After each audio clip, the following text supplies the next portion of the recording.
Hello বন্ধুরা, ভালোবাসার সকল রকমের গল্প পেতে এক্ষুনি আমাদের খোকনস ফিল্ম চ্যানেলটি সাবস্ক্রাইব করে পাশে থাকা বেল আইকনটি বাজিয়ে দিও। রেডি হয়ে রুমে বসে আছে আলভি। তখনই ছোট বোন রিয়ার আগমন। বলল, ও আমার বাপ্পারাজ ভাইয়া, এভাবে বসে আছিস কেন?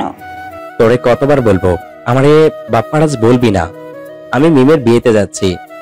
আমার লজ্জা শরম বহুত আছে। আমি ভদ্র একটা ছেলে। সেটা তো দেখতেই পাচ্ছি। 2022 সালে এই প্রথমবার কোনো বেহায়া মানুষ দেখলাম। কেন? আমি কি করলাম? নিজের ভালোবাসার মানুষের বিয়ে খাইতে যায় যেই মানুষ, তার মতো বেহায়া আর কেউ হতে পারে? তুই কি আমাকে ইনসাল্ট করতেছিস? না, আমি তো রেসপেক্ট করতেছি। আচ্ছা বাদ দে, এখন বল মিমের জন্য কি গিফট দেওয়া যায়? হাড়ি পাতিল দিতে পারিস। দূর বোকা, এগুলো কোনো গিফট হলো? আরে এটা সবচেয়ে বড় গিফট। যখনই রান্না করবে তোর কথা মনে পড়বে। কথাটা অবশ্য খারাপ বলিসনি। যা, তোর কথাই ফাইনাল। ওর বিয়েতে হাড়ি পাতিল দেব। সেটাই ভালো। রিয়া চলে গেল। হয়তো ভাবছেন রিয়া কেন ইনসাল্ট করলো। তাহলে শুনুন, মিম হলো আমার বেস্ট ফ্রেন্ড, আর মিমকে আমি ভালোবাসি। কিন্তু মিমের বুইড়া খাটাস বাবা আরেকটা ছেলের সাথে বিয়া দিচ্ছে। আমি যখন মিমকে প্রপোজ করতাম তখন বেশি কিছু হতো না, শুধু গাল দুটা লাল হয়ে যেত। অনেক সময় দৌড়ানিও খেয়েছি। আর আমার প্রপোজাল অ্যাকসেপ্ট না করার বড় কারণ, ও নাকি একটা ছেলেকে ভালোবাসে। ওই ব্যাটারে কোনোদিন দেখায়নি, দেখাইলে থ্রেড দিয়া রাস্তা ক্লিয়ার করতাম। এখন মিমের সাথে ওর ভালোবাসার মানুষেরও বিয়ে হচ্ছে না। আরেকটা ইংরেজ সাদা চামড়ার লোক এসে মিমকে নিয়ে যাচ্ছে। আমার চিন্তা হচ্ছে মিমের বয়ফ্রেন্ড কি করতেছে। আমি না হয় একতরফা ভালোবাসতাম, আমার কষ্ট তো কমই হচ্ছে। আহারে মিমের বয়ফ্রেন্ড, তোর জন্য এক বালতি সমবেদনা। তুই এখন মদ না খেয়ে মোলার জুস খাবি, ডিপ্রেশন কমবে। না, এভাবে বসে থাকলে হবে না।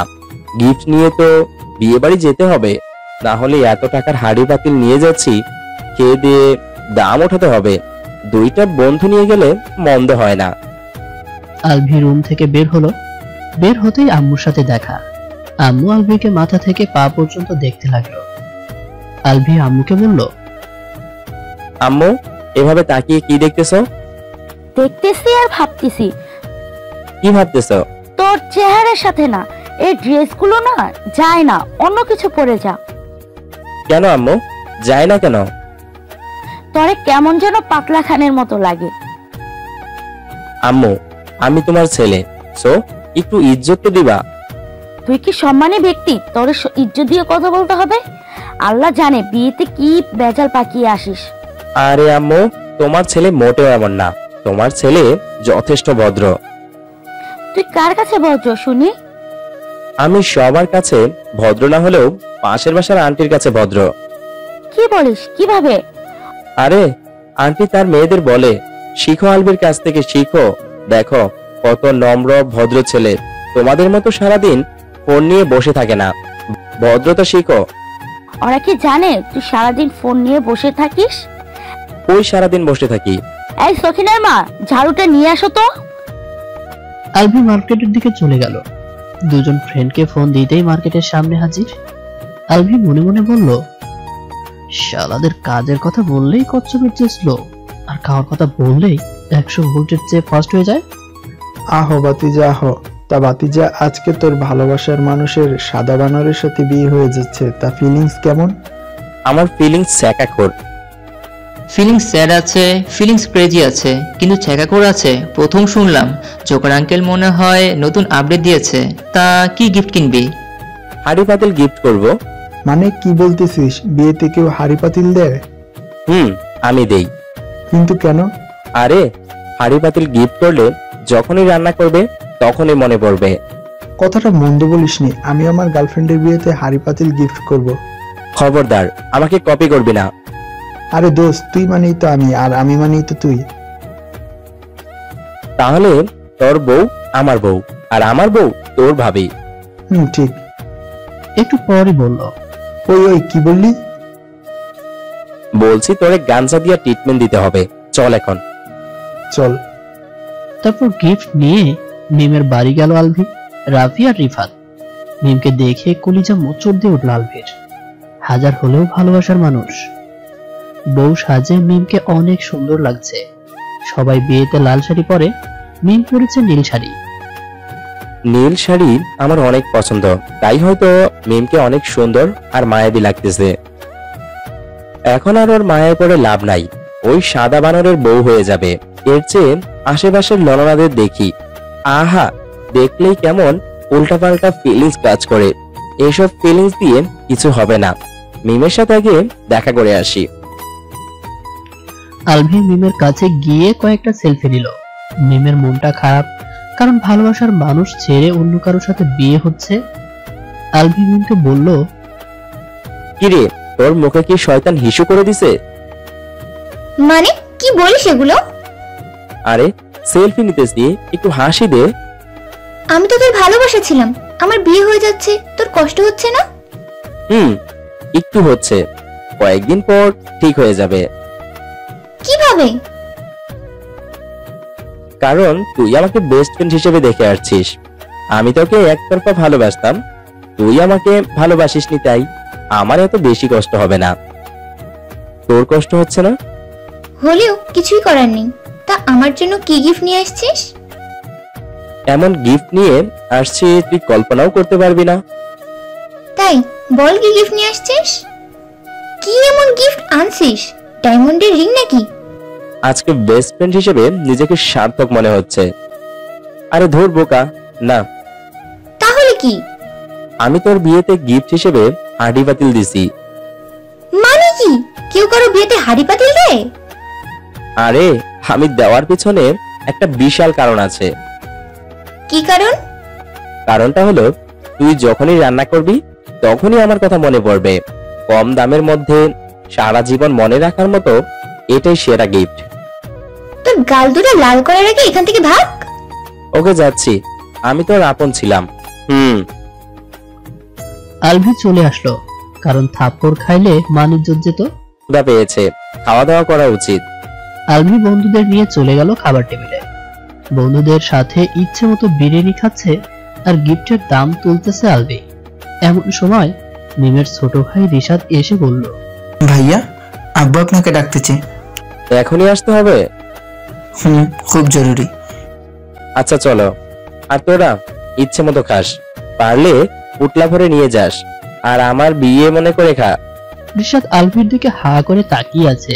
আলভি বলল, আমার দিকে কি দেখো? রিশাদ থতমত খেয়ে বলল, কিছু না ভাইয়া, চলেন। রিশাদ আলভিকে একটা রুমে নিয়ে গেল, যেখানে মিমের বাবা বসে আছে। আলভি যেতেই উনি যা বললেন তার জন্য মোটেও প্রস্তুত ছিল না সে। মিমের বাবা বলল, কিভাবে যে বলি? জি আঙ্কেল, বলেন। এমন করতেছেন কেন? কোনো সমস্যা? আসলে এই বিয়েটা তোমাকে করতে হবে। মানে আঙ্কেল আবার বলেন তো। এই বিয়েটা তোমাকে করতে হবে। মিমের জামাই থাকতে আমি বিয়ে করতে যাব কেন? আসলে বাবা, আমি এই বিয়েটা ভেঙে দিছি। কেন আঙ্কেল? আসলে যার সাথে মিমের বিয়ে ঠিক করেছিলাম ওই ছেলে একটা লুচ্চা। দেখো এই মেয়ের সাথে কি করেছে। ছি ছি আঙ্কেল, মিমের বিয়ে কিনা শেষ পর্যন্ত একটা লুচ্চার সাথে ঠিক করলেন, যে কিনা অন্য মেয়ের সাথে বেডে লুডো খেলে। বাবা, আমি এই বিয়েটা ভেঙে দিছি। এখন তুমি বিয়েটা করো। আমি জানি মিম তোমার সাথে সুখে থাকবে। আলভি বিড়বিড় করে বলল, শালার বুইরা, জীবনে কড়া ভাষা ছাড়া মিষ্টি কোনো কথা কোনোদিন বলেছিস কিনা আমার মনে নাই। আজকে তো মুখে এত মধু আসলো কই থেকে? মিমকে যদি আমার সাথে বিয়ে দেয় তাহলে তো ভালোই। আলভি মনে মনে অনেক খুশি। পারলে এখন চিকা ডাক দিত। বাবা, কি ভাবছো? বিয়ে করবা না? ইয়ে মানে আঙ্কেল। ও কথা বলতে না দিয়ে আঙ্কেল বলল, বাবা, আমার মান সম্মান বাঁচাও। আলভি মনে মনে বলল, আপনার মেয়েকে বিয়ে করতে একটা দাঁড়িয়ে আছি আমি। তবুও ভাব নিয়ে বলল, ওকে আঙ্কেল, আপনার মান সম্মানের কথা চিন্তা করে দেখলাম বিয়েটা করা উচিত। বাবা, বড্ড উপকার করলে। তুমি রেডি হয়ে আসো, রুমে ড্রেস আছে। আলভি বাইরে এসে স্টেজে বসলো। এরপর আঙ্কেলের অ্যানাউন্স শুনে রীতিমতো টাসকি খেয়ে গেল, আর ভাবলো মানুষের মাথায় এত বুদ্ধি হয় কেমনে। তখন আঙ্কেল বলল, সবার মনোযোগ আকর্ষণ করছি, আমার মেয়ের বিয়েটা একটা সারপ্রাইজের মধ্য দিয়ে হতে যাচ্ছে। আমার মেয়ে এই ছেলেকে ভালোবাসে, তাই বাবা হিসেবে মেয়ের ভালোবাসাকে ধরে সরাতে পারি না। তাই মিমকে না জানিয়ে আমি ওর সাথে বিয়ে ঠিক করি, আর কার্ডে অন্য ছেলের নাম দেই যেন মিম বুঝতে না পারে। আমার সারপ্রাইজটা আপনাদের কেমন লাগলো? কেউ কেউ ভালো বলতে লাগলো, আবার অনেকে বলল আমার মেয়েকেও এভাবে বিয়ে দিব, বাট সারপ্রাইজটা দারুণ ছিল। আলভি মিমের বাবার কথা শুনে যেন 2 মিনিটের জন্য কোমায় চলে গেল, আর মনে মনে বলল ওনার মাথায় এত বুদ্ধি কেন? বুদ্ধিজীবী হিসেবে ওনাকে নোবেল দেওয়া উচিত। বিয়েটা কেমনে ভেঙে গেছে এটা না বলে কিভাবে কথাগুলো বলছে ভেবেছেন একবার?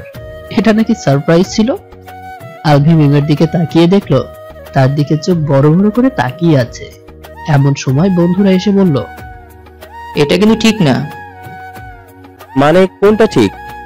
তোর কথা রেখে আমি শুধু বিরিয়ানি খাইছি। এখন তুই একা আস্ত একটা খাসি খাবি? আরে ভাই, তোরাও খাবি, আমি কি একা শেষ করতে পারবো? তুই চিটার, তুই বিয়ে করতে আসছিস আর আমারে বলছিস বিয়ে খেতে আসছি। আরে ভাই, খাইতেই আসছিলাম, কপাল ভালো হলে যা হয়। কেন, কি হয়েছে খুলে বল। আলভি সব খুলে বলল। সব শুনে বন্ধুরা বলল, তোর শ্বশুরের যেই বুদ্ধি, ওনার পিছনে নোবেলের সিল মারা উচিত। কিছুক্ষণ পর কাজে এসে বিয়ে পড়ালো। সব কিছুই শেষ, এখন বিদায়ের পালা। আলভি মিমের দিকে খেয়াল করে দেখে মিম রাগী চোখে তাকিয়ে আছে। বিদায়ের সময় মিম একটুও কান্না করলো না। মিমের বাবা কিছু ইমোশনাল ডায়লগ দিল। এমন সময় আলভি বলে উঠল, আপনার মেয়েকে কখনো ভরা পেটে রাখবো না। আঙ্কেল অবাক হয়ে বলল, ভরা পেটে রাখবেন না কেন? আরে খালি পেটে রাখবো না, আসলে খুশির ঠেলায় অন্যরকম ফিলিংস কাজ করছে। ও তাই বলো? তা গাড়ি রেডি করেছেন যাওয়ার জন্য? হ্যাঁ, আমার মেয়েকে দেখে শুনে রাখবো। আমি থাকতে আপনার কোনো ভরসাই নাই, আসি তাহলে। তারপর মিমকে নিয়ে বাসায় যাচ্ছে আলভি। মিম রাগে কটমট করতেছে, বাট কিছু বলতে পারছে না, কারণ পাশে 2টা বন্ধু আছে, তারা সেলফি তুলতে ব্যস্ত। 10 মিনিট পরেই বাসায় পৌঁছে গেল তারা। ফ্ল্যাটের সামনে দাঁড়িয়ে আছে আলভি, সাহস হচ্ছে না ভেতরে ঢোকার। আজকে নিশ্চয়ই ঝাড়ু থেরাপি খেতে হবে। মিম কিছু একটা বলতে চাচ্ছিল, তাই আলভি বলল, এখন কোনো কথা না, কথা বলবো বাসর ঘরে। মিম এমন ভাবে তাকিয়ে আছে যেন আস্ত গিলে খাবে। কিছুটা সাহস নিয়ে কলিং বেল বাজালো আলভি। সখিনার মা দরজা খুলে ডেকে উঠল, খালাম্মা গো। কি হয়েছে, চিল্লাচ্ছিস কেন? দেখেন ভাইজান কি করছে। কি করছে? বিয়ে করে বউ নিয়ে আইছে। কি বলিস? আলভি ও মিম ড্রয়িং রুমে ঢুকলো। আম্মু নিচে আসতেই মিম সালাম করলো। আম্মু মিমকে দেখে বলল, আরে মিম, তুমি আজকে না তোমার বিয়ে, তুমি এখানে কেন? জি, আলভির সাথে আমার বিয়ে হয়েছে। কিভাবে, কি হলো? তখন আলভি বলল, আম্মু, আমি তোমাকে বলতেছি, ওকে রুমে যেতে দাও। আচ্ছা, আগে বরণ করে নেই। মিমকে বরণ করার পর রুমে নিয়ে গেল আলভি। এরপর নিচে আসতেই আম্মু বলতে লাগলো, এবার বল, তুই কি মেয়েটার বিয়ে ভেঙে দিয়েছিলি নাকি? না আম্মু। তাহলে সত্যি করে বল, ঝাড়ুর থেরাপি খাওয়ার আগে বল। আচ্ছা শোনো, আর ওর বাবা উপায় না পেয়ে আমার সাথে বিয়ে দিয়ে দেয়। আমিও মিমকে ভালোবাসি, তাই বিয়ে করে নিয়েছি। ওকে, ভালো করেছিস। তোর আব্বু কি করে কে জানে? তুমি বোনকে বলো সেটিং করে দিতে, আব্বু তো বোনের সব কথাই শুনে। ও বাড়িতে আসুক। আলভি বাইরে চলে এলো বন্ধুদের সাথে আড্ডা দিতে। রাত হয়ে গেল, বন্ধুদের থেকে বিদায় নিয়ে বাসায় চলে আসলো। ভয় কলিজা শুকিয়ে যাচ্ছে তার। আব্বুকে কি জবাব দিবে? এমনিতেই আব্বু ভীষণ রাগী। ভয় ভয়ে দরজায় নক দিল আলভি। সকিনার মা দরজা খুলে দিল। আলভি রুমে যেতেই তখনই আব্বুর ডাক। আলভি, এদিকে এসো। আল্লাহ, আমি শেষ, বাঁচাও আমাকে। আব্বুর সামনে গিয়ে মাথাটা নিচু করে নিলাম। শুনলাম বিয়ে করে ফেলেছ, বউ নাকি বাসায় নিয়ে এসেছো? জি আব্বু। আচ্ছা, ভালোই করেছো, আমাকে বললেও পারতে, আমিই করিয়ে দিতাম। ইয়ে মানে?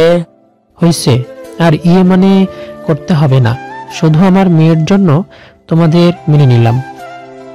আব্বু, আমি রুমে যাই। যাও। আলভি উপরে উঠেই বোন রাস্তা আটকালো আর বলতে লাগলো, কি রে বাপ্পারাজ, বিয়ে করে ফেললি?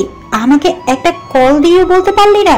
কত ইচ্ছে ছিল বাপ্পারাজে বিয়ে খাবো, তুই তা হতেই দিলি না। এখন জরিমানা দে। কিসের জরিমানা? একা একা বিয়ে করে ফেলেছিস, আমাকে জানাসনি, বিয়েও খেতে পারলাম না, এর জরিমানা দে। কত? বেশি না, 10,000 টাকা দিলেই হবে। এত টাকা কই পাবো? তাহলে আব্বুকে বলি এই মাঝরাতে বাসা থেকে বের করে দিলে কেমন হবে? আচ্ছা দিব, এক শর্তে। কি সত্য? আমাকে বাপ্পারাজ বলতে পারবি না। এ মনেও বলবো না, এবার টাকা দে। সকালে দেব। না, এখন দে। এখন তো কাছে নাই, সকালে দিব, সত্যি। ওকে। আলভি রুমের সামনে এসে দরজা খুলে যা দেখলো তা হলো মিম পায়ের উপর পা তুলে ফোনে কথা বলতেছে। আলভিকে দেখে ফোন রেখে দিল আর বলতে লাগলো, কি রে, ভেটকাইতেছিস কেন? আমি তোমার স্বামী, সো সম্মান দিয়ে কথা বলবা। এমন জায়গায় মারবো না, না দেখাইতে পারবি না সইতে পারবি। তুই আমার কিসের স্বামী? হ্যাঁ, মানে আজকে আমাদের বিয়ে হয়েছে, এখন তো আমি তোমার স্বামী। মিম আলভির কলার ধরে বলল, আমার বয়ফ্রেন্ড আছে আর ওর সাথে কথা হয়েছে, খবরদার স্বামীর অধিকার দেখাতে আসবি না। আমার বয়ফ্রেন্ড বলেছে আমাকে মেনে নিবে। আর কি বলছে? বলেছে খুব তাড়াতাড়ি তোকে ডিভোর্স দিতে। তোমার বয়ফ্রেন্ডকে দেখাবা? কয়েকদিন পর মিট করব, সাথে তোকেও নিয়ে যাব। আচ্ছা ভালো, আসো বউ, লুডো খেলি। কিসের লুডু? তুই চিটার, তুই বাটপার। হোয়াট দ্য ফুচকা, আমি তোমার সাথে কি সিটারি আর কি বাটপারি করেছি? তুই বাবাকে উল্টাপাল্টা বুঝিয়ে আমাকে বিয়ে করেছিস। ওমা তাই নাকি? তোমার জামাই আরেক মায়ের সাথে লুডো খেলছিল, সেই ভিডিও তোমার বাবার কাছে পাঠাইছে। পরে মান ইজ্জতের কথা ভেবে আমার মতো কিউটুস ছেলের সাথে তোমার বিয়ে দিছে। তোমার ভাগ্য ভালো, আমার মতো কিউটুস জামাই পাইছো। ও মা, তাই নাকি? আসো লুডো খেলি। দাঁড়া, তোর লুডো খেলা ছাড়াচ্ছি। ছাড়ো ছাড়ো, ব্যথা পাচ্ছি। এখন থেকে তুমি করে ডাকবি না, আর স্বামীর অধিকার ফলাতে আসবি না। ওকে, আসবে না, ছাড়ো এবার। আলভি বিছানায় গিয়ে বসলো, সাথে মিমও বসলো। বাইরে চাঁদের আলোয় আলোকিত হয়েছে। আলভি বলল, কাপড় চেঞ্জ করে আয়। মিম আলভির দিকে চোখ বড় বড় করে তাকিয়ে বলল, কেন? আরে আয় না, দেখ বাইরে কত সুন্দর চাঁদ দেখা যাচ্ছে, চল জ্যোৎস্না বিলাস করি। মিম কিছুক্ষণ ভাবলো, তারপর বলল, কেন যাব? আরে চল তো, দেখবি মন ভালো হয়ে যাবে। আচ্ছা ওকে। মিম কাপড় চেঞ্জ করে আসলো, এরপর দুজনেই ছাদে গেল। আলভি দোলনায় বসলো আর মিম দাঁড়িয়ে আছে। তখন আলভি বলল, দাঁড়িয়ে আছিস কেন, বস এখানে। কিরে, মন খারাপ করে আছিস কেন? এমনি। আমাকে বল, দেখবি কষ্ট থাকলে দূর হয়ে যাবে। আলভি দেখ, ফাজলামি করবি না, আমি তোকে সিরিয়াস কিছু বলবো, প্লিজ সিরিয়াস ভাবে উত্তর দিবি। আচ্ছা বল। আচ্ছা, ভালোবাসা কি জোর করে আদায় করা যায়? না, কখনো না। দেখ, আমিও একজনকে ভালোবাসি, আমি তোকে জামাই হিসেবে মেনে নিতে পারবো না। আমি তোকে ভালো একটা বন্ধু ভাবি, প্লিজ তুই জামাইয়ের অধিকার নিয়ে আসিস না। আচ্ছা আসবো না, কিন্তু আমাদের যেহেতু বিয়ে হয়েছে, আব্বু আম্মুর সামনে জামাই বউয়ের মতোই থাকিস। সেটা তোকে বলতে হবে না, তুই একটা প্রমিস করবি আমাকে। কি প্রমিস? তুই আমার ভালোবাসার মানুষের কাছে পৌঁছে দিবি। আলভি কিছুক্ষণ ভেবে বলল, ঠিক আছে দেব। থ্যাংক ইউ, আমি আমি জানি তুই ফাজিল হলেও মনটা ভালো, এই জন্যই তুই আমার বেস্ট ফ্রেন্ড। আর পাম দেওয়া লাগবে না। ওকে। তারপর অনেকক্ষণ কথা বলে রুমে চলে আসলো তারা। ঘুমানোর জন্য আলভি বিছানায় শুতেই মিম বলল, এই ওঠ। কেন? একসাথে থাকা যাবে না, পরে তুই আবার কিছু করে বসবি। আরে কই ঘুমাবো তাহলে? নিচে ঘুমা। মিম, আমি থাকতে তোর কোনো ভরসাই নাই, আমি জানি, বাট উপরে থাকতে দে। না, দেওয়া যাবে না। তাহলে মাঝখানে কোলবালিশ দিয়ে ঘুমাই। আচ্ছা, খবরদার ছুঁয়ে দেখার চেষ্টাও করবি না। তোরে ছুঁয়ে দেখার ইচ্ছাই নাই। আলভি ঘুমিয়ে পড়ল। সকালে ঘুম ভাঙলো কোমর ব্যথায়। আলভি যখনই চিৎকার দিতে যাবে, মিম মুখ চেপে ধরে বলল, একদম চিল্লানি দিবি না। আলভি মিমের হাত সরিয়ে বলল, নিচে আসলাম কিভাবে? উফ, কোমরটা গেল। আরে তুই আমার পাশে আসছিলি, কতবার তোকে সরানোর চেষ্টা করেছি, কিন্তু কোনোভাবেই পারছিলাম না, তাই জোরে একটা ধাক্কা দিছি, আর তুই ফ্লোরে পড়ে গেছস। আমি আবার ভাবছিলাম মালটা ধাক্কা খেয়ে উপরে চলে গেল নাকি। আমাকে ওঠা। যাক, তুই যে উঠছিস এটাই বড়। ওকে, হাত ধর। মিম আলভিকে উঠিয়ে বিছানায় বসালো।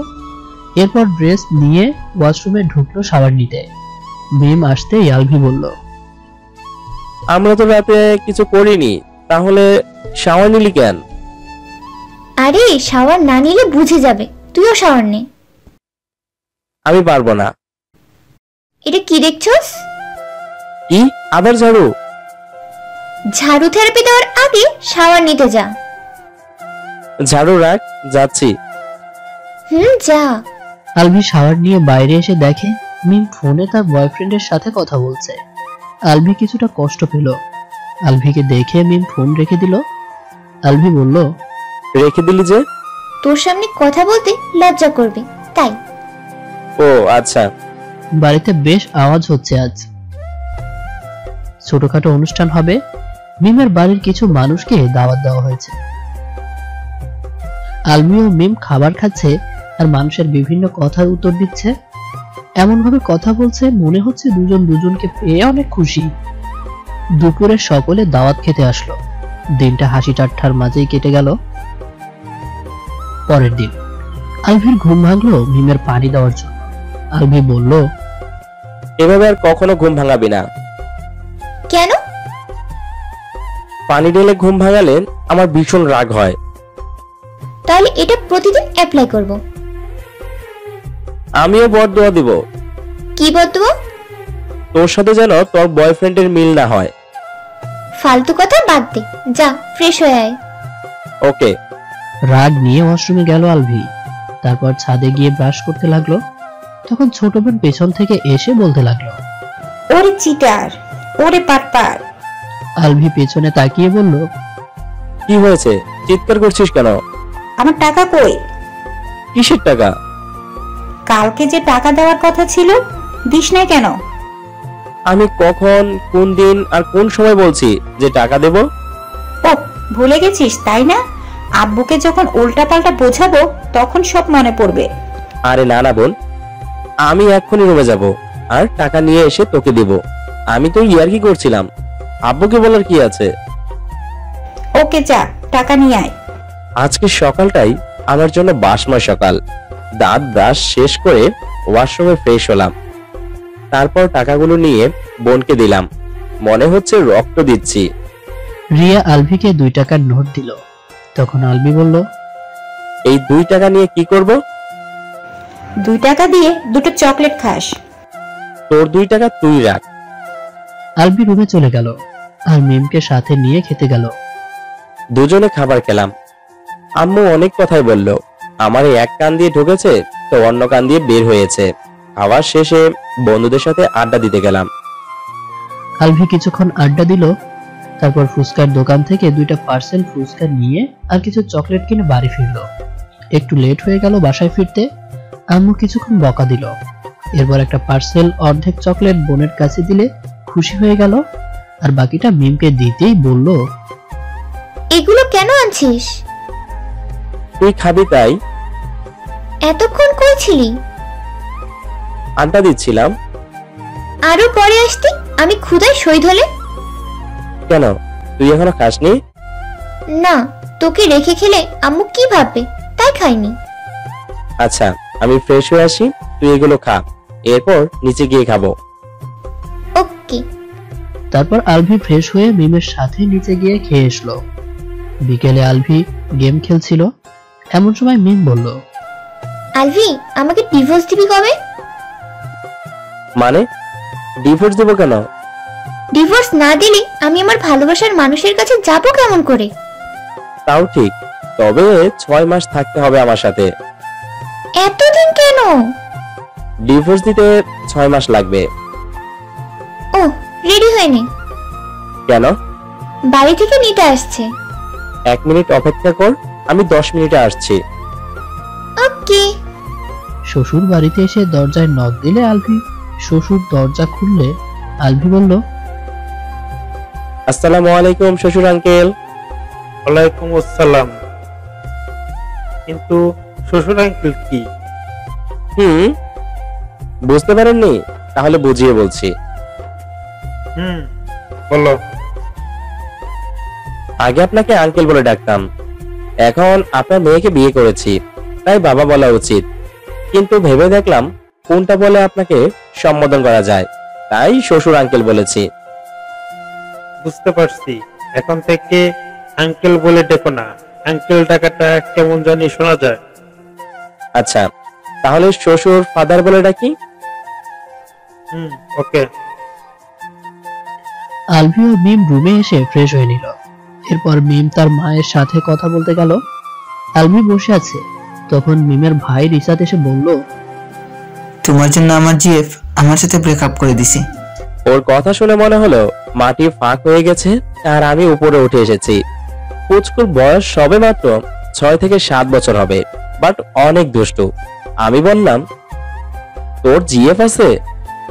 ছিল, তোমার জন্য ব্রেকআপ হয়েছে। তোমাকে আমি ছাড়বো না। কেন, আমি কি করছি? তোমাকে দেখে আমার জিএফ ক্রাশ খাইছে, পরে বলছে বিয়ে করলে তোমাকেই করবে। এই কথা শুনে আলভি হাসবে না কাঁদবে বুঝতে পারছে না। তখন আলভি বলল, এখন কি করতে হবে? তুমি আমাকে ওর সাথে সেটিং দিয়ে দিবা। যদি না দেই? একদিন কি করছিলাম মনে আছে? এত সহজে ভুলে যাও কিভাবে? আচ্ছা ভাই, যা, তোর প্রেম সেটিং দিয়ে দিব। ওকে। রিশাদ চলে গেল। আসলে কেন রাজি হয়েছি জানেন? একদিন ওর বাড়িতে আসছিলাম, পরে আমার প্যান্টে পানি ঢেলে বলেছিল আলভি ভাইয়া প্যান্টে হিসু করে দিছে। মান ইজ্জত একেবারে পানির সাথে মিশিয়ে দিছিল। ওখান থেকে কোনো মতে বাড়িতে আসছিলাম। এখন যদি ওর কথা না শুনি তাহলে আবার কি যে করবে কে জানে। কিছুক্ষণ পর মিম এসে খেতে ডাকলো। খাওয়া শেষ করে কোনো মতে রুমে আসলো আলভি। মিম এসে বলল, কি রে, এভাবে শুয়ে আছিস কেন? বেশি খেয়ে ফেলেছি। ফ্রিতে পাইছস, খাবি তো? হাজার হলেও শ্বশুর বাড়ি, কম খেলে অপমান করা হবে। তাই তো। আচ্ছা শোন, ভালোবাসি। ভালো কথা। মিম চলে গেল, হয়তো বয়ফ্রেন্ডের সাথে কথা বলবে। আলভিও নিচে গেল। নিচে যেতেই একটা পিচ্চি আসলো। আলভি তাকে অনেক আদর করে। একটু পর রিশাদ এসে বলল, ভাইয়া ওরে নিয়ে আসছি, সেটিং করে দাও। কই? রিশাদ বেশ কিউট একটা পিচ্চিকে সামনে এনে বলল, এই যে। আলভি পিচ্চিটার সামনে গিয়ে বলল, কেমন আছে বাবু? প্রেমই করলে না আর বাবু টাকা শুরু করে দিচ্ছ? আলভি অবাক হয়ে ভাবলো, ল্যাও ঠালা, শালা বাবু আগুনের সাথে প্রেম করছে এতদিন। এরপর বলল, আমি তো প্রেম করব না, ওই করবে। আমি ওর সাথে করব না, আমি তোমাকে ছাড়া বাঁচবো না। আলভি মনে মনে বলল, আল্লাহ আমার উপর ঠাডা ফালাও, আমি মরি। তবুও বলল, তুমি ওর সাথে প্রেম করবে না কেন? কারণ তুমি ওর থেকে কিউট। আচ্ছা ওয়েট, আমার ছোটবেলার পিক দেখাই। আলভি উগান্ডার একটা কালো পিচ্চির দিকে পিক দেখালো আর বলল, দেখছো ছোটবেলায় আমি কেমন ছিলাম, বড় হয়ে কিউট হয়েছি। আর ওরে দেখো কত কিউট। বড় হলে আরো কিউট হবে। সত্যি তো? ও কিউট হবে তো? 100% হবে। না হলে তোমার খবর আছে। ওকে। পিচ্চি দুটো চলে গেল আর যাওয়ার আগে থ্যাঙ্ক বলে চলে গেল। আর আলভি বাইরে ঘুরতে গেল। কিছুক্ষণ ঘোরাঘুরি করে অ্যাডভোকেটের কাছে ডিভোর্সের অ্যাপ্লাই করলো। আর রাতে বাসায় ফিরলো। ফ্রেশ হয়ে বেডে বসতেই মিম বলল, এই আলভি শোন। কান খোলাই আছে, বল। কিভাবে যে বলি? যেভাবে বললে সোজা হবে ওইভাবেই বল। আসলে কালকে আমার বয়ফ্রেন্ড দেখা করতে চাচ্ছে। মানে কি বলিস? কালকে দেখা করবি কিভাবে? তোর আব্বু আম্মু বেরোতে দেবে? সেটাই তো চিন্তা করছি। প্লিজ দোস্ত, হেল্প কর। আমি কিভাবে হেল্প করব? তুই আব্বু আম্মুকে বললেই রাজি হবে। আমি শ্বশুর বাড়িতে আসছি মজার মজার খাবার খাওয়ার জন্য, বাইরে ঘোরাঘুরি করার জন্য না। প্লিজ হেল্প কর। তুই না আমাকে ওর কাছে ফিরিয়ে দিবি? আমি তোর আব্বু আম্মুকে বলবো, যদি যেতে দেয় অবশ্যই যাব। আচ্ছা ওকে। তুই যদি বলিস শিওর দেবে। ওকে বলবো। হ্যাপি? চল খেতে যাবি। তুই কি আমাকে রাক্ষস ভাবিস? এতগুলো খাবার খেয়ে হজম করতে পারিনি, আবার এখন খাবো? আজকে রাতে আর খাবো না, তুই খেয়ে নে। না, আম্মু তোকে যেতে বলেছে, সো যেতেই হবে। আচ্ছা চল। খাবার টেবিলে গেলাম। খাওয়ার কোনো ইচ্ছাই ছিল না, তবুও জোর করে খাওয়ালো। আলভি শ্বশুর মশাইয়ের সাথে একটু ফাজলামি করে মিমকে নিয়ে রুমে চলে এলো। মিম বলল, রাত অনেক হয়েছে, ঘুমিয়ে পড়। কেন, বয়ফ্রেন্ডের সাথে কথা বলবি নাকি? তুই বুঝলি কেমনে? যাকে ভালোবাসি তার মন কখন কি চায় তা এমনি বোঝা যায়। আমি বাইরে যাচ্ছি, তুই কথা বল। না, যাওয়া লাগবে না। আব্বু আম্মু দেখলে কি ভাববে? কিছু হবে না, কথা বলা শেষ হলে কল দিস। ওকে। আমি যাকে ভালোবাসি সে আমাকে ভালোবাসে না, যে আমাকে ভালোবাসে আমি তাকে ভালোবাসি না। কি অদ্ভুত জিনিস। কিন্তু ভালোবাসার মানুষকে অন্য কারোর সাথে দেখলে অনেক কষ্ট হয়। কথাগুলো ভাবতে ভাবতে আলভি বাইরে চলে গেল। আমি না হয় এতটুকু কষ্ট সহ্য করলাম, তবুও সে সুখে থাকুক, এতেই আমি খুশি। শ্বশুর এসে দেখলো আলভি ছাদে দাঁড়িয়ে আছে, তাই জিজ্ঞাসা করলো, কি ব্যাপার, ওখানে দাঁড়িয়ে আসছো কেন? খেতে আসছি। মানে কি খেতে আসছো? তুমি বিড়ি সিগারেট খাও নাকি? এই যে একটা কথা বলবেন, আপনার কোলে নবেল তুলে দেওয়া উচিত। কেন, কি করছি? আমার দেখে কি মনে হয় আমি বিড়ি সিগারেট খাই? বাট গাঁজা হলে সেটা অন্য কথা ছিল। তাহলে কি খেতে আসছো? আমি খোলা হাওয়া বাতাস খেতে এসেছি। ও, সেটা তো বলবা। আমি আরো ভাবছিলাম। ভাববেনই তো, বয়স বেড়ে গেলে চিন্তা ভাবনা ঠিক হলো না। তখনই মিমের কল। আলভি কথা বলা শেষ করলো। শ্বশুরের দিকে খেয়াল করতেই দেখলো চোখ বড় বড় করে তাকিয়ে আছে।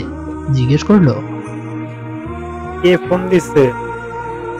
আপনার মেয়ে, আমার বউ ফোন দিছে। ও, তাই বলো? আসলে মেয়েটা জিন ভূত খুব বেশি ভয় পায়। যাও বাবা, তাড়াতাড়ি যাও। আর যেতে যেতে ভাবতে লাগলো, শ্বশুর মশাই, আপনার মেয়ের সম্পর্কে আপনার কোনো ধারণাই নাই। ও নাকি জিন ভূত ভয় পায় না। আর হাতে কি জিনিস তুলে দিছেন সেটা আমি জানি, আর আপনার বউ জানে। আপনি তো কিছুই জানেন না।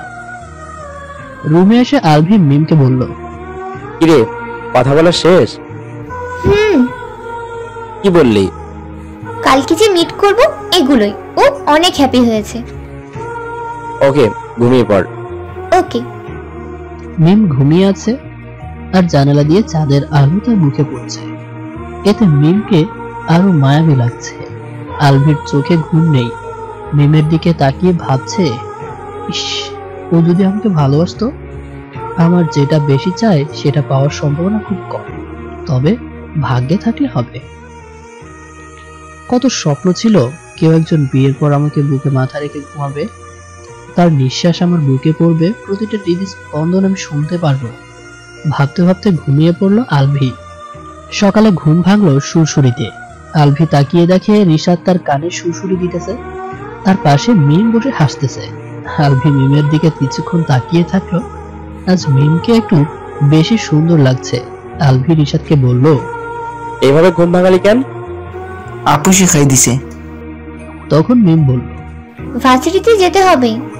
আচ্ছা আমি আসছি। মিম চলে গেল। রিশাদ বলল, ফোনটা দাও। কেন? প্রেম করব। জানুটার জন্য কলিজা ফেটে যাচ্ছে। তোর কলিজা ফেটে গেলে তুই তো আর বাঁচবি না। আরে ওই কলিজা না, প্লাস্টিকের কলিজা। ও আচ্ছা নে। আলভি ফ্রেশ হতে চলে গেল। ফ্রেশ হয়ে সে দেখলো রিশাদ ফোনে আলাবু উম্মা এগুলো করতেছে। আলভিকে দেখে ফোন রেখে দিল সে। তারপর চলে গেল। একটু পর মিম এলো। আলভি বলল, তুই এত সুন্দর কেন? জীবনে তো কাউয়া ছাড়া ডাকিসনি, আজকে বলতেছিস সুন্দর। আরে তখন তো রাগানোর জন্য বলতাম, সিরিয়াস তোকে অনেক সুন্দর লাগে। যা, তুই দেখিস না তো আমার সব সৌন্দর্য আমার বয়ফ্রেন্ডের জন্য। ভালো, আমাকে কিছু দেখতে দিস। তুই দেখলেই নজর লাগিয়ে দিবি, তোর দেখা লাগবে না। চল খেতে চল। দুজনে খাবার টেবিলে গেল। আলভি খাওয়া শেষ করে শ্বশুরকে বলল, শ্বশুর ফাদার, আজকে আমরা ভার্সিটিতে যাব। কেন? আজকে কেন? আসলে ভার্সিটিতে আজকে যেতেই হবে, অনেক গুরুত্বপূর্ণ কাজ আছে। প্রথমে রাজি না হলেও পরে রাজি হলো আর বলল, তাড়াতাড়ি বাসায় আসবে। ওকে। রেডি হয়ে বাইরে আসলাম। মিমকে অনেক সুন্দর লাগতেছে।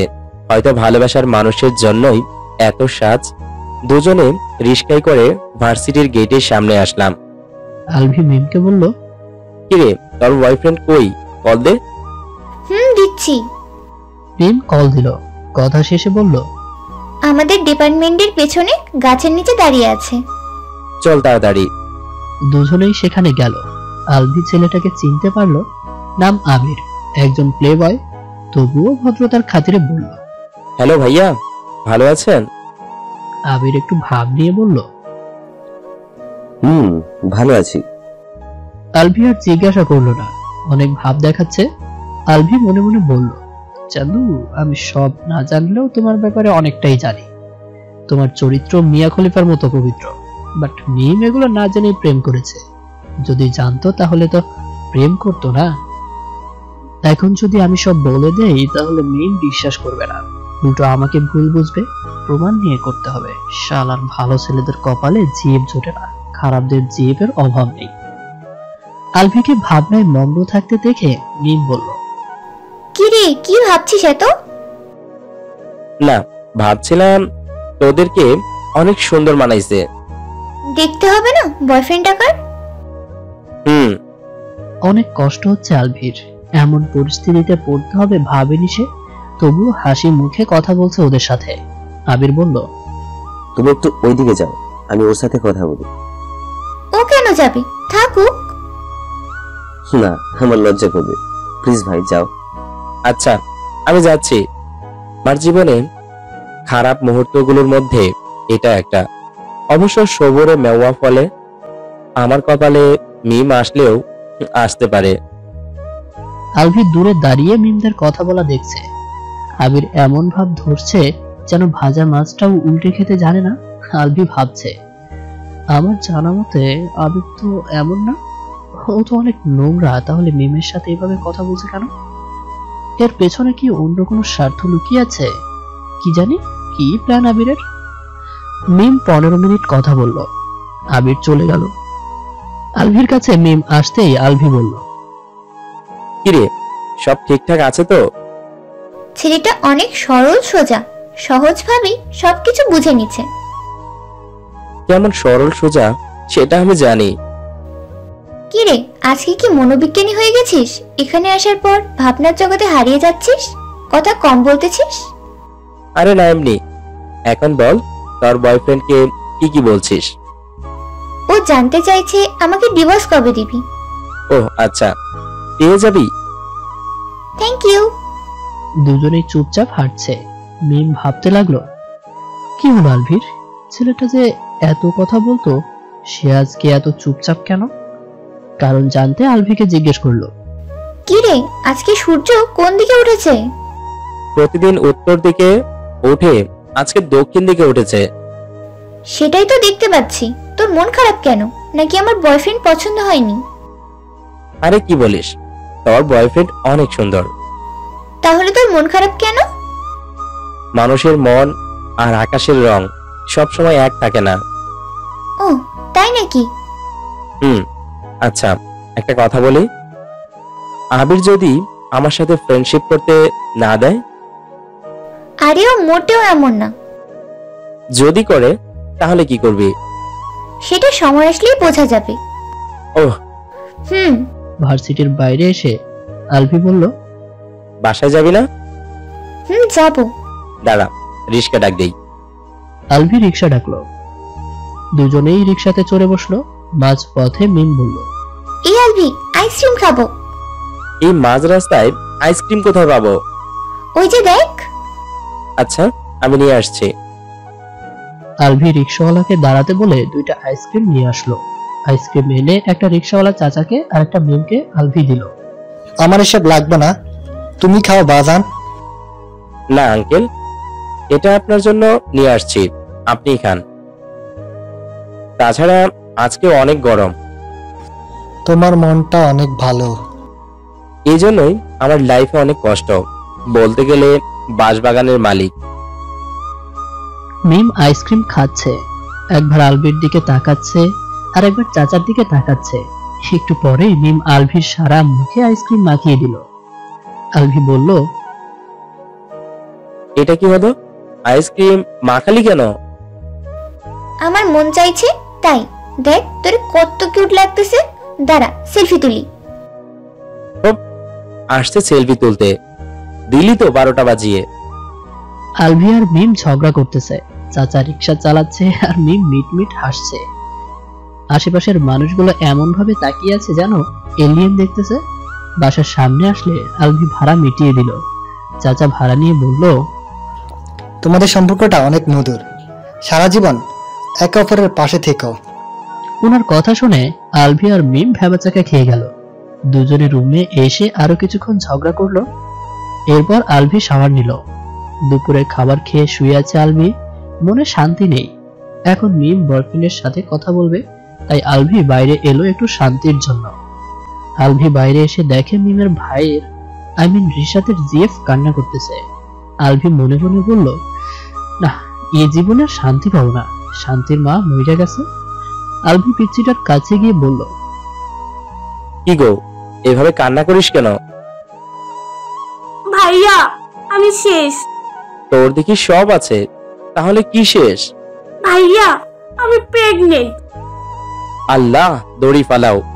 আমি কি শুনলাম, এইটুকু মেয়ে নাকি প্রেগনেন্ট? আলভি জিজ্ঞাসা করলো, মানে কি বলিস? ও আমাকে চুমু খাইছে, এখন আমি প্রেগনেন্ট। ওহ, এই ব্যাপার? চুমু খাইলে প্রেগনেন্ট হয় না। আমি বাংলা সিনেমায় দেখেছি। আরে হবে না। সত্যি তো? সত্যি। কেউ আমাকে মাইরা ফালাও, আমি আর বাঁচুম না। এই পিচ্চিটাও চুম্মাচুম্মি করে, আর আমার কপালে আজও একটা চুমু জুটলো না। ওই নিবিড়ে কোনো মতো বুঝিয়ে আলভি রুমে আসলো। বিকেলে রিশাত এসে বায়না ধরলো ঘুরতে নিয়ে যাওয়ার জন্য। আলভি ওকে ঘুরতে নিয়ে আসলো। রিশাতকে নিয়ে মার্কেটে ঢুকলো আলভি, আর ভেতরে অনেক ভেবাচাকা খাওয়ার মতো উত্তর দিতে হলো। আলভি ভাবলো, এই পুস্কিরা তো পাকড়া বানাইছে কেন? এভাবে চলতে থাকলে ওর ভাপরে ওর বাপকে ছাড়িয়ে যাবে। ঘুরতে ঘুরতে এক সময় আলভি রিশাতকে নিয়ে একটা কাপড়ের দোকানের সামনে দিয়ে যাচ্ছে। সেখানে একটা মেয়ে তার পার্সোনাল একটা জিনিস কিনতেছে। ওটা মেবি রিশাত দেখে ফেলেছে। মেয়েটার পাশ দিয়ে যেতেই রিশাত বলে উঠলো, সাইজ কত? মেয়েটা ঘুরে আলভির দিকে তাকালো, আর আলভি, সে তো রিশাতের কথা শুনে মনে মনে হচ্ছে 2 মিনিটের জন্য কোমায় চলে গেছে। মেয়েটা আলভির দিকে তাকিয়ে এর আগে খটমট করতেছে। দোকানদারও কেমন করে তাকিয়ে আছে।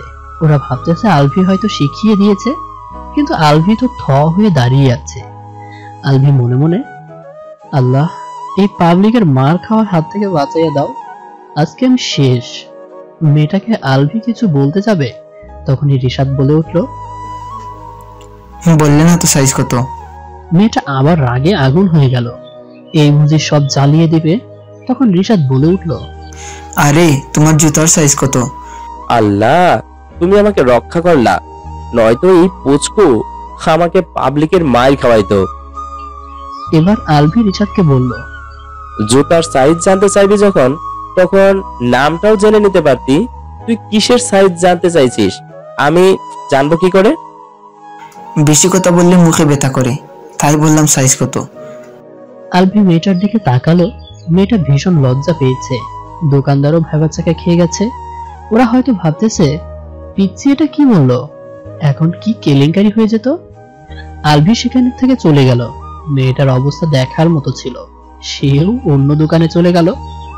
আলভি মনে মনে বলতেছে, আর কোনোদিন পিচ্ছির সাথে কোথাও যাব না, না হলে ফ্রিতে ক্যালানি খাবো। এরপর আলভি রিশাদকে একটা খেলনার দোকানে নিয়ে গেল। আজকে নিশ্চয়ই আমাকে ফকির বানাইতে নিয়ে আসছে। শালা নিজে কিনবি তো কিনবি, সাথে জিএফ এর জন্য কিনতেছে। আমাকে সরকারি মালের মতো ইউজ করতেছে। এমনি সকাল থেকেই মনটা খারাপ, আবার শালার এইরকম আচরণে মানিব্যাগেরও হার্ট অ্যাটাক হচ্ছে। না পারছি কিছু বলতে, না পারছি সইতে। রিশাদ বিভিন্ন খেলনা কিনতে লাগলো। এইভাবে ঘুরতে লাগলো আলভি। হঠাৎ মিমের জন্য একটা দোকানে কানের দুল আর নীল ফড়িং পছন্দ হলো, তাই কিনে নিল।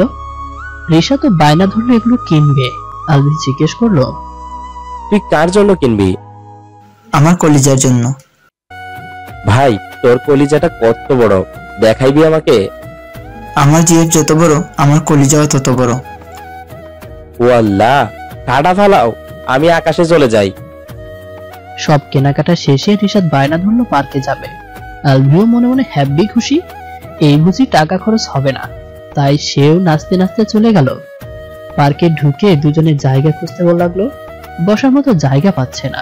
ঘুরতে ঘুরতে আলভি এক জায়গায় তাকিয়ে দেখে একটা বেঞ্চে খালি আছে, তবে এক সাইডে একটা মেয়ে বসে আছে। সে রিশাদকে নিয়ে সেই বেঞ্চে বসলো। পার্কের ভেতরে প্রেমের হাওয়া বইছে। আহা কি শান্তি আকাশে বাতাসে। কিন্তু এই শান্তিটা যে কপালে টিকবে না কে জানতো। রিশাদ বলে উঠল, লাগাবা নাকি? পাশে থাকা যেই মানুষটাকে আলভি মেয়ে মনে করেছিল সেটা আসলে হিজরা ছিল। হিজরা বলে উঠল, আসো সোনা, লাগাবো? মানে কি লাগবো? ওরে আমার নেকা কিছু বুঝছে না, আসো চিপাই যায়, লাগাতে দিব। আলভি বুঝতে পারছে এখানে থাকলে মান ইজ্জত পানির সাথে মিশে যাবে, তাই রিশাদকে নিয়ে দৌড় শুরু করলো আলভি। রিশাদ চিল্লাতে লাগলো, পারছি না ভাই, আর পারছি না, ছেড়ে দাও, আমি আর পারছি না। হিজরাটা পেছনে দৌড়াতে লাগলো আর আলভিরা সামনে। কিছুটা দূরে এসে একটা ঝোপের আড়ালে লুকিয়ে পড়লো তারা। হিজরাটা চলে গেল। আলভি রিশাদের দিকে তাকিয়ে বলল, কিরে কি লাগাতে বলছিলি? তোমার শার্টের বোতাম লাগাতে বলেছিলাম। ওহ, আমার চিন্তা ধারণাই ভুল। আলভি রিশাদের দিকে তাকিয়ে ভাবল, না ওরে নিয়ে ঘুরলে আজকে কেলানি খেয়ে বৃন্দাবন দেখতে হবে। রিশাদকে নিয়ে রেস্টুরেন্টে গেল আলভি। রিশাদ নিজে তো খাচ্ছেই, আর যেগুলো পারছে না সেগুলো একটা পলিথিনে নিল। আলভি জিজ্ঞেস করলো, এগুলো নিলি কেন? আমি এত মজার মজার খাবার খাইছি, আমার কলিজা যদি এগুলো না খায় আমি নিজেকে ক্ষমা করতে পারবো না। এসব শুনে আমার মনে হচ্ছে যেন বারবার কোমায় চলে যাই। এই হলো এখনকার নিব্বা নিব্বিদের ভালোবাসা। ওর বয়সে মেয়েদের সাথে কথা বলতেও কেমন একটা ভয় করত, লজ্জায় সামনেই যেতে পারতাম না। আর এই পিচ্চিরা ভালো পাশাপাশি করে। অবশেষে বাসায় ফিরলো আলভি ও রিশাদ। আলভি মনে মনে চিন্তা করে দেখলো, ওই পুস্কুরে আর কোথাও নিয়ে যাওয়া যাবে না। আমার মান ইজ্জত সব শেষ করবে, প্লাস কেলানিও খাওয়াবে। বাসায় আসার পর মিম রুমে ঢুকলো। তখন প্রায় রাত হয়ে গেছে। আলভি ভাবলো, আরে তোর ভাইরে যে সময় ডাউনলোড দিছে তখন তোর বাবার নিয়তে কি কোনো ত্রুটি ছিল? কেন? ও আমার আদরের ছোট ভাই, এভাবে বললে খুন করে ফেলবো। ও কি করেছে? আলভি প্রথম থেকে সব বলল।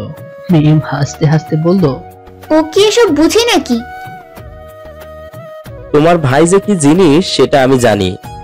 কি রে, কি ভাবছিস? ভাবছি তোরে অনেক সুন্দর লাগতেছে, একদম বউ বউ। আজাইরা পেছন বাদ দে, আমি শুধু আবিরের বউ হব। আলভি একটু কষ্ট পেল আর মনে মনে বলল, আচ্ছা ও কি আমাকে ভালোবাসবে? এরপরও মুখে হাসি এনে বলল, তা তো হবেই, এখন তো আমার বউ। কচু। এরপর আলভি মিমের জন্য অনেক গিফটগুলো দিল। মিম গিফট পেয়ে অনেক খুশি আর আলভির সাথে গল্প করতে লাগলো। বেশিরভাগই আবিরের কথা, যা আলভির জন্য কষ্টদায়ক। একটা কথা বলে মনকে সান্ত্বনা দেই, কষ্টের ফল মিষ্টি হয়। আমি তো ওরে ভালোবাসি, ওর জন্য এইটুকু করতেই পারি। তারপর রাতের খাবার খেয়ে বসলো দুজনে। খাওয়ার সময় আলভি বলেছিল যে কালকে বাসায় চলে যাবে, শ্বশুর শাশুড়ি থাকতে বলেছিল, কিন্তু আলভি বলল বাসায় কাজ আছে।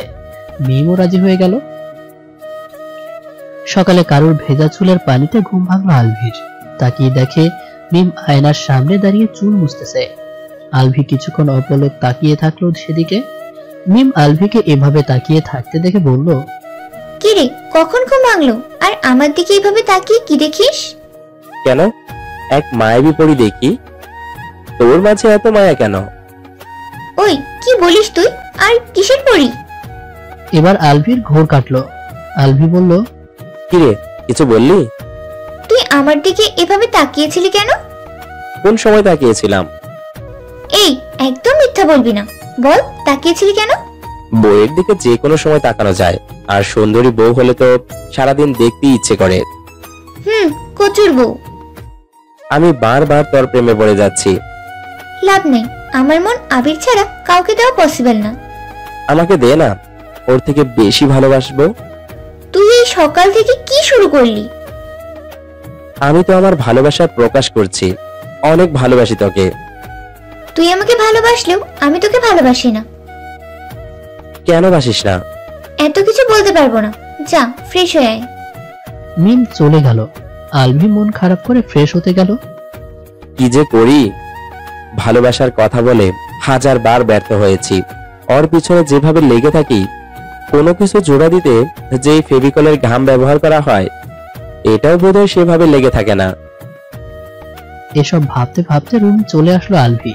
রুমে এসে পরিকল্পনা করছে আলভি কিভাবে মিমকে আপন করে নেওয়া যায়। আবির ভালো ছেলে হলে নিজেই তার হাতে মিমকে তুলে দিত, কিন্তু আবির তো ভালো না। মিমকে হ্যাপি রাখতে হলে আমার কাছেই রাখতে হবে। দরকার হলে ডেইলি 1000 বার প্রপোজ করব, ওর কেয়ার করব, যেন কিছুদিন পর মিম আমাকে ছাড়া কিচ্ছু না বোঝে। আলভি জানে মিম একটু পরে খেতে ডাকতে আসবে, কিন্তু সে আজ মিমের হাতে খেতে চায়। তাই ফল কাটার ছুরি দিয়ে আলভি হাত কেটে ফেললো। একটু পরে মিম আসলো, এসে জিজ্ঞেস করলো, কিরে, গোছানো শেষ? গো বউ। তুই আমাকে বউ ডাকতেছিস কেন? বউকে বউ ডাকবো তাই না, নাকি ভাবি ডাকবো? কিচ্ছু টাকা লাগবে না, চল খেতে যাবি, সবাই অপেক্ষা করতেছে। করুক, আমি তো সারাদিন শুধু তোর অপেক্ষা করি। বল না, কবে ভালোবাসবি? ফালতু বেচাল না করে খেতে আয়। রাতের আগে তো ভালোই ছিলি, সকাল সকাল কি হলো তোর? ভালোবাসার ভূত চাচ্ছে। সেই ভূতকে মেরে ফেল। এত সোজা নাকি? সোজাই। তারপর দুজনে খেতে গেল। সবাই খাচ্ছে আর আলভি বসে আছে। শ্বশুর মশাই বলল, বাবা খাচ্ছ না কেন? আসলে আমার হাত কেটে গেছে, তাই খেতে পারতেছি না। মিমের মা মিমকে বলল, কি রে, তোর জামাইয়ের হাত কেটে গেছে, তুই আগে বলিস নাই কেন? আম্মু, আমি জানি না যে ওর হাত কেটে গেছে। কোথায় থাকিস? নিজের জামাই হাত কেটে ফেলেছে, খবর থাকে না? মিম আলভির দিকে তাকিয়ে অবাক চোখে তাকিয়ে আছে। আঙ্কেল বলল, আচ্ছা তাহলে চামচ দিয়ে খাবার খাও। আলভি মন খারাপ করে বলল, আচ্ছা। তখনই আন্টি আঙ্কেলকে বলল, তোমার কি সাধারণ জ্ঞান বলতে কিছুই নেই? কেন? ও চামচ দিয়ে খাবে কেন? ওই মিম, যা ওকে খাইয়ে দে। মিম হা করে তাকিয়ে আছে। তখন আন্টি আবার বলল, এভাবে তাকিয়ে আছিস কেন? যা খাইয়ে দে। জি আম্মু, যাচ্ছি। মিম আলভির মুখে খাবার তুলে দিতে লাগলো। আলভি মন ভরে খাচ্ছে আর মনে মনে শাশুড়িকে ধন্যবাদ জানাচ্ছে। মিম কিছুটা রেগে প্লাস লজ্জাও পাচ্ছে। মিমের খাওয়ানো দেখে শ্বশুর শাশুড়ি মিটিমিটি হাসতেছে। হঠাৎ শ্বশুর আলভিকে বলল, শোনো বাবা, জামাই বউ এক পেটে খেলে মায়া মোহাম্মদ ভালোবাসা বাড়ে। জি। খাওয়া শেষে রুমে আসলো আলভি, সাথে মিমও আসলো। এসেই আলভির কলার ধরে বলল, তোর হাত কিভাবে কাটলো? আমি তো কেটেছি। মানে কি বলিস? তোর হাতে খেতে ইচ্ছে হচ্ছিল, তাই হাত কেটে ফেলেছি। তুই কি পাগল? তোর ভালোবাসার জন্য পাগল হয়ে গেছি রে। তোর ট্রিটমেন্ট করতে হবে। তোর মনে জায়গা দে, ভালো হয়ে যাব। মিম আর কোনো কথা বলল না। তারপর গতকাল আলভি যে গিফটগুলো দিয়েছিল সেগুলো পরে মিম রেডি হলো। আলভি মিমের কাছে গিয়ে বলল, আমি আবার তোর প্রেমে পড়ে গেছি রে। ভালো কথা। তুই আমার প্রেমে পড়বি কবে? জীবনেও পড়বো না, আমি শুধু আবিরকে ভালোবাসি। ধুর, জেনে শুনে বারবার বাঁশ খেতে যাই। বাট কিছু পেতে হলে কিছু বাঁশ খেতে হয়, আর ভালোবাসার মানুষকে পেতে হলে বেহায়া আর নির্লজ্জ হতে হয়। আমিও না হয় বেহায়া হলাম। সবার কাছ থেকে বিদায় নিয়ে আলভি মিমকে নিয়ে নিজের বাসায় আসলো। বাসায় আসতেই আম্মু আর বোনকে হাজার হাজার প্রশ্নের উত্তর দিতে হলো আলভিকে। রুমে আসার পর মিম পোশাক চেঞ্জ করতে যাচ্ছিল, তখন আলভি বলল, এগুলাই থাকুক, ওটাকে অনেক কিউট লাগে। না, আমি খুলে ফেলবো। আরে না, আমি এভাবে দেখতে চাই, প্লিজ খুলিস না। মিম কিছুক্ষণ ভেবে বলল, ওকে। লক্ষ্মী বউটা। হইছে, পাম দিস না। আচ্ছা দেখে আসি আন্টির কোনো হেল্প লাগবে কিনা। আচ্ছা যা। মিম চলে গেল আর আলভি ফ্রেশ হয়ে রেস্ট নিচ্ছে। একটু পর মিম আবার চলে এলো, তাই আলভি বলল, কিরে চলে আসলি কেন? আন্টি বলল রেস্ট নিতে, কোনো কাজই করতে দিল না। তবুও টুকটাক হেল্প করতি। আরে আমাকে জোর করে পাঠাই দিছে, কোনো কাজই করতে দিল না। ওকে, তাহলে গল্প করি। তারপর তারা গল্প করতে লাগলো। এমন সময় দুপুর হয়ে গেল। দুপুরে খাওয়ার সময় মিম আলভিকে খাইয়ে দিয়েছে। আলভি শুয়ে আছে। এমন সময় বন্ধুরা ফোন দিয়ে আড্ডায় যেতে বলল। আলভি পরে যাব বলে ঘুমিয়ে গেল। বিকালে উঠে আড্ডা দিতে গেল আলভি। বন্ধুদের আড্ডায় অনেক প্রশ্নের উত্তর দিতে হলো তাকে। আলভি মনে মনে বলল, বিয়ে কর, আমার মতো শালা পেলে বুঝবি মজা। হঠাৎ সামনে রাস্তায় তাকিয়ে দেখলো আবির একটা মেয়ে নিয়ে দাঁড়িয়ে আছে। আলভি ভাবলো, নিশ্চয় জিএফ হবে। এটা কি যে ভাবি, বোনও তো হতে পারে। বোনকে নিয়ে রাস্তায় বেরোতেই পারে, কমন ব্যাপার। আলভিকে চুপ থাকতে দেখে বন্ধুরা বলল, কিরে কি ভবিষ্যৎ? তেমন কিছু না। চল আজকে আমাদের খাওয়াবি। আমার কিডনি বেচে খাবি? ওকে চল সবাই। সবাই যার যার মতো বাসায় চলে গেল। আলভির আজ ভালো লাগছে না, তাই বাসায় চলে আসলো। তাড়াতাড়ি বাসায় আসতে দেখে আম্মু বলল, ওকে রেস্ট নে তুই, আমি মিমকে রুমে পাঠাচ্ছি। ওকে। আলভি রুমে গেল। বেডে শুয়ে ভাবছে, মিম কি আমার হবে না? ওকে এত কাছে পেয়েও হারিয়ে ফেলবো। একটু পরেই মিম আসলো আর বলল, কি রে এত তাড়াতাড়ি তো কোনোদিন আসিস না, আজকে আসলি যে? বাসায় বউ রেখে বাইরে থাকার কোনো মানেই হয় না। ওমা তাই? আচ্ছা তোকে একটা প্রশ্ন করি।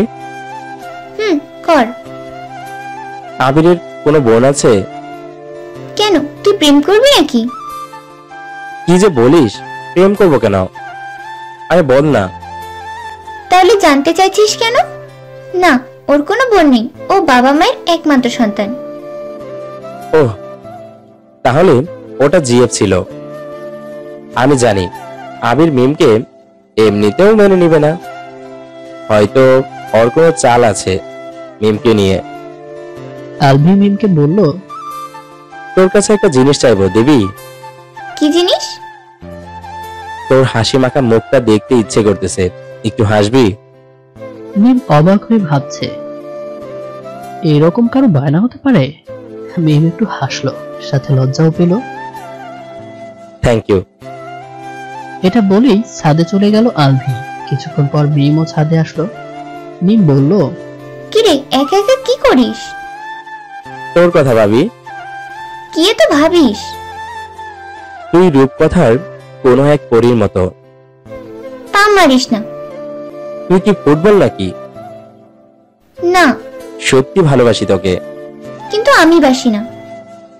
কেন বাসিস না? জানি না। একটা রিকোয়েস্ট রাখবি? কি? তুই আবিরের হোস না প্লিজ।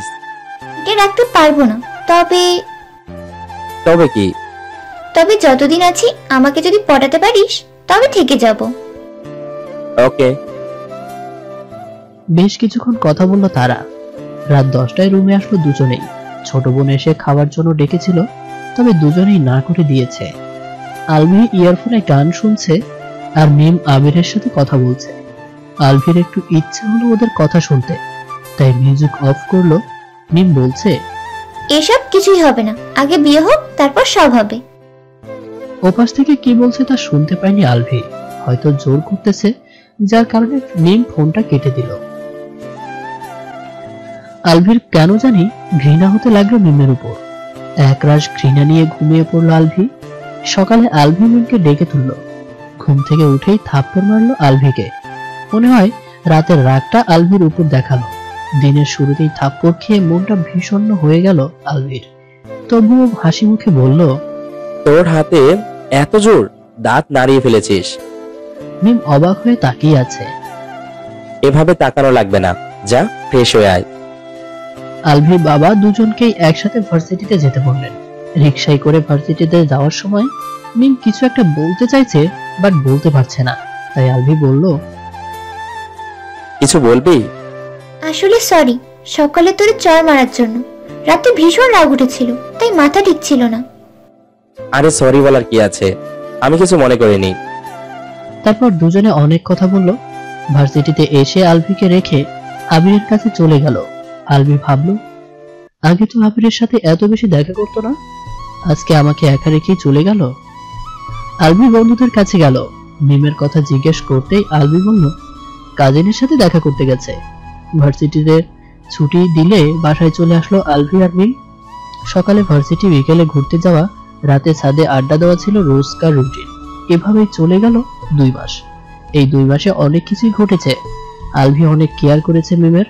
আলভির প্রতি কিছুটা ফিলিংস থাকলেও মিম পাত্তা দেয়নি। আবিরের চরিত্র সম্পর্কে কিছু বললেও শুনতে চাইতো না মিম, কারণ সে আবিরকে ছাড়া কিছুই বুঝতো না।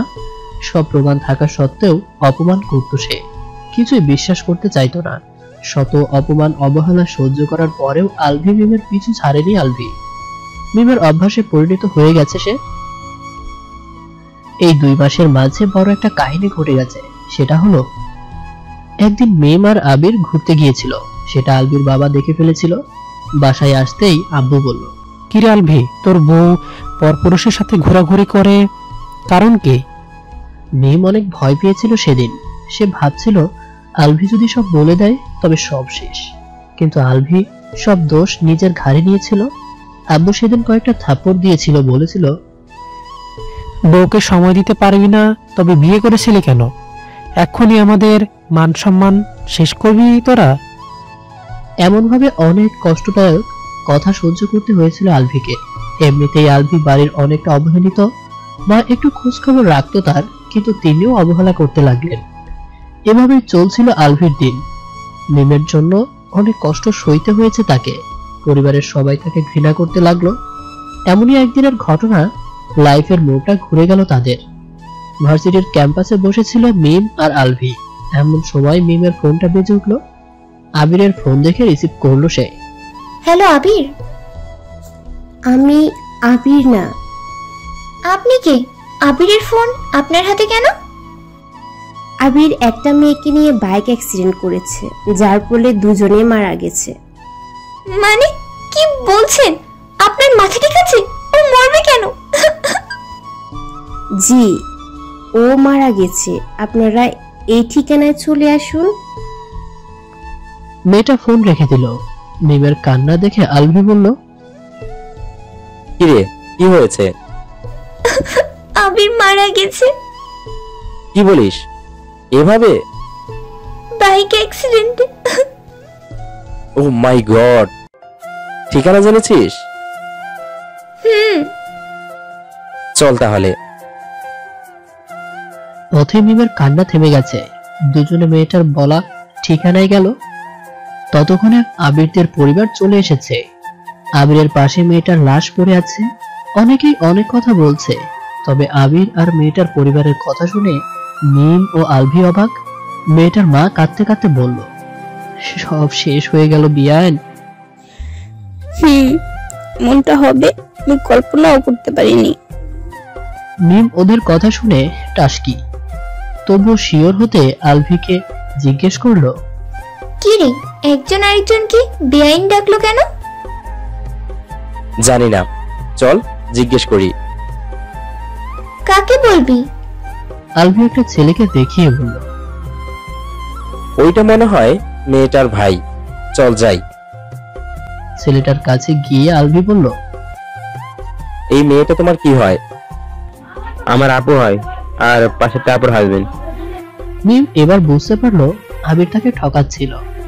এরপর আবার ভার্সিটির পথে যেতে লাগলো দুজনে। ভার্সিটিতে এসে দেখে দুজন মেয়ে ঝগড়া করতেছে। আলভি ততটা অবাক না হলেও মিম অনেকটাই অবাক, কারণ একটা মেয়ে বলতেছে আবির আমার বিয়ে ছিল, আর একজন বলতেছে আবির আমার বিয়ে ছিল। এভাবে তাদের ঝগড়া মারামারি পর্যায়ে চলে গেল। কিছুক্ষণের মধ্যেই ভিড় জমে গেল। ভিড়ের মধ্যে থেকে আরো 14 জন বেরিয়ে আসলো। সবাই বলতেছে আবির তাদের বিয়ে ছিল। তার মানে আলভি যা বলতো সব সত্যি। আল্লাহ যা করেন ভালোর জন্যই করেন। আলভি ও মিম বাসায় চলে আসলো। অনুশোচনা আর নিজের ভুলের জন্য আবার কান্না শুরু করলো মিম। ফর্সা মুখ লাল হয়ে গেছে, দেখে মনে হচ্ছে কেউ মেরেছে। নক দিতেই আম্মু এসে দরজা খুলে দিল। বাবা সোফায় বসে আছে। মিম কান্না করতে করতে রুমে চলে গেল। সেটা সবাই দেখে ফেলেছে। আলভি রুমে যাবে তখনই বাবা পথ আটকে দাঁড়ালো আর বলল, ওকে মেরেছিস কেন? আলভি ভয়ে ভয়ে বলল, আব্বু আমি। বলতে না দিয়েই থাপ্পড় দিল আলভির মুখে। আব্বু কোনো কথাই শুনলো না। অনেক কথা শুনতে হলো তাকে। তারপর রুমে চলে গেল। মিম কান্না করতে করতে ঘুমিয়ে গেছে। মিমের প্রতি ঘৃণা থাকলেও প্রকাশ করে না আলভি। নিজের ল্যাপটপটা নিয়ে বেরিয়ে গেল সে। পরের দিন আলভি ফ্রেশ হয়ে সকালের খাবার খেতে গেল। এরপর আড্ডা দিতে চলে গেল। এভাবেই আরো কয়েকটা দিন চলে গেল।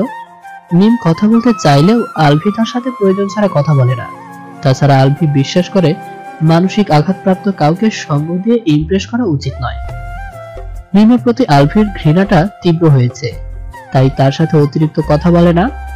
মিম এখন সারাক্ষণ আলভিকে নিয়ে ভাবে কি করলে আলভি তাকে ক্ষমা করে আপন করে নিবে, এমনকি আলভির সাথে একটু সময় কাটানোর সুযোগ খুঁজে পাবে যাতে আলভি তাকে মেনে নেয়।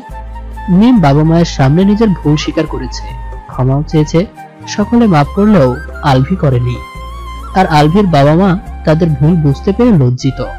বাবা আলভির সাথে আর রাগীভাবে কথা বলে না। সবাই তাকে সময় দিতে চায়, কিন্তু আলভি বাসায় খুব একটা সময় দেয় না। এমনই একদিন আলভি ও মিম ভার্সিটির ক্যাম্পাসে বসে আছে। তখন একটা মেয়ে আলভিকে ডেকে নিয়ে গেল। মিম সেদিকে তাকিয়ে আছে। বেশ কষ্ট হলো তার।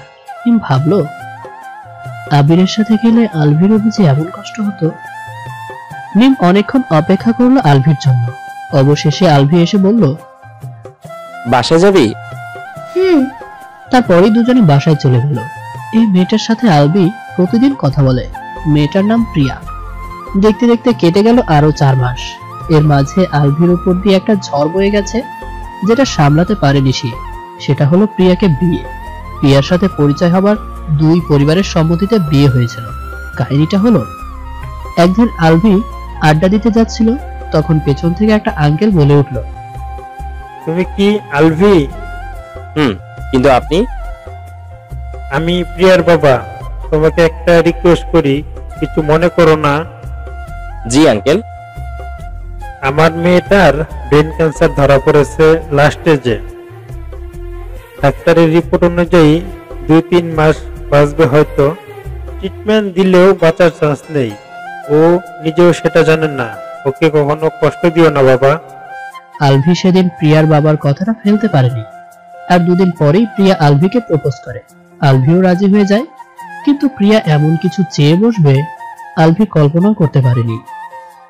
দিনটা ছিল বুধবার, আবিরের মৃত্যুর 10ম দিন।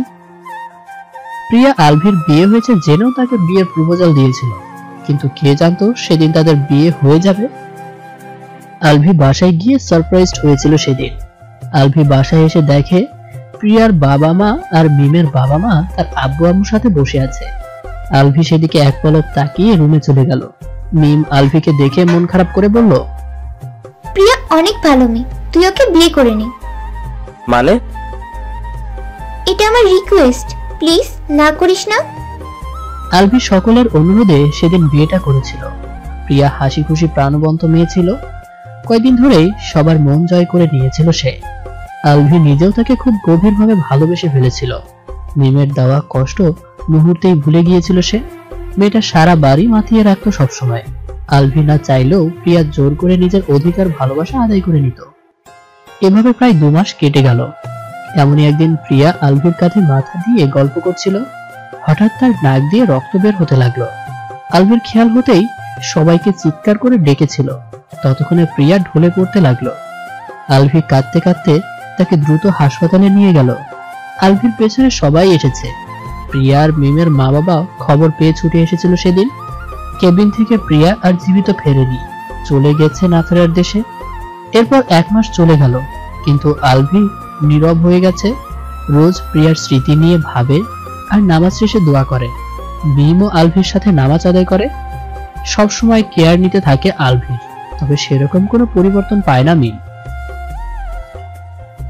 এখনকার আলভি আর আগের আলভির মাঝে আকাশ পাতাল তফাৎ। সে এখন পরিবারের কারোর সাথে তেমন কথা বলে না। সবসময় তার মন প্রিয়াকে নিয়ে ভাবে। মিম সবসময় চায় আলভি তাকে আগের মতোই বিরক্ত করুক, সারাক্ষণ ভালোবাসি বলুক, কিন্তু সে মন মরা হয়ে থাকে সবসময়। এমন একদিন রাতে আলভি ছাদে দাঁড়িয়েছিল, তখন মিমও ছাদে আসলো। মিম বলল, তুই আমাদের সাথে মিশতে চাস না কেন?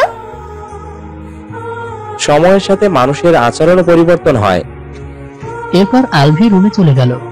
মিম ভাবলো, ওকে ডিপ্রেশন থেকে বের করতে হবে, আমাকে প্রিয়ার মতো চলতে হবে, তাহলে হয়তো আলভি স্বাভাবিক হতে পারে। যেই ভাবা সেই কাজ। পরদিন থেকেই মিম তার মিশন শুরু করলো। প্রিয়ার মতো সাজ, প্রিয়ার মতো চলা, সবকিছু প্রিয়ার মতো করার চেষ্টা করলো মিম, এবং সফলও হলো। বেশ কয়েকদিন পরিশ্রমের পর আলভি স্বাভাবিক হলো, তবে আর আগের মতো হয়তো হতে পারবে না। মিম এতেই খুশি, কিন্তু আলভিকে ইগনোর করতে দেখে সে বেশ কষ্ট পায়, তবুও কিছু বলে না। এর কিছুদিন পর মিম রুমে এসে আলভিকে বলল, তুই আমার সাথে এমন করিস কেন? কেমন? এই যে আমাকে ইগনোর করিস। তুই তো কিছুদিন পর চলে যাবি, তাই একা থাকার প্র্যাকটিস করতেছি। মিম এবার কেঁদে কেঁদে বলল, আমি না হয় ভুল করেছি, তাই বলে এমন করবি? তোর প্রতি ফিলিংস আমার ছিল, তবে বুঝতে পারিনি। এখন তো তোকে অনেক ভালোবাসি, প্লিজ ফিরিয়ে দিস না। বলেই জড়িয়ে ধরলো। আলভি মিমের কানে কানে বলল, আমার বাবুর আম্মু হবি? মিম লজ্জায় আলভির বুকে মুখ লুকালো আর বলল, হব, আর এখন থেকে দুজনে তুমি করে বলবো। আচ্ছা বউ, চলো মিশন শুরু করি। বলেই মিমকে কোলে তুলে বেডের দিকে যেতে লাগলো ইতিহাস গড়তে। সবশেষে আমাদের ভিডিওটি ভালো লাগলে লাইক, কমেন্ট এবং বন্ধুদের মাঝে শেয়ার করতে ভুলবেন না। নিত্য নতুন ভিডিও পেতে পেজটি সাবস্ক্রাইব করে সাথে থাকুন। ধন্যবাদ।